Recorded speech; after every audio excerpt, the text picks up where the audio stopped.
করতেছেন।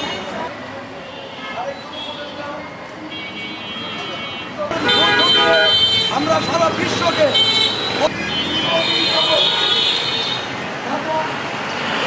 সর্বশেষ আমরা জানি আমরা ফিলিস্তিনের পক্ষে ইহুদি নাসারাদের সকল হত্যার প্রতিবাদে আমরা আওয়াজ তুলি।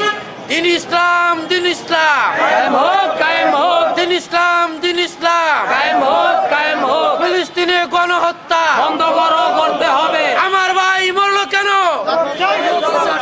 ফিলিস্তিনিতে যেভাবে নিরীহ মানুষদের উপর নির্বিচারে হত্যা করা হচ্ছে, শিশুদেরকে হত্যা করা হচ্ছে, তাদের কোনো খাবার পর্যন্ত যাচ্ছে না।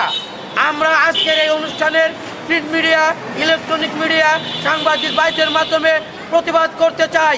যেহেতু আমরা একজন মানুষ, আমাদেরও মানবাধিকার আছে, তাদের বাঁচার অধিকার আছে, সেখানে মানবাধিকার লঙ্ঘিত হচ্ছে। যে কারণে আজকের এই মানবাধিকার সংগঠনের পক্ষ থেকে আমরাও তাদের প্রতি সহমর্মিতা জ্ঞাপন করি, তাদের প্রতি সংহতি জ্ঞাপন করি, তাদের সমর্থন করি এবং ইসরায়েল এবং ট্রাম্প কর্তৃক যে সমস্ত অত্যাচার অবিচার করতেছে সেটা আজকের এই প্রোগ্রাম থেকে আমরা ঘৃণা করি।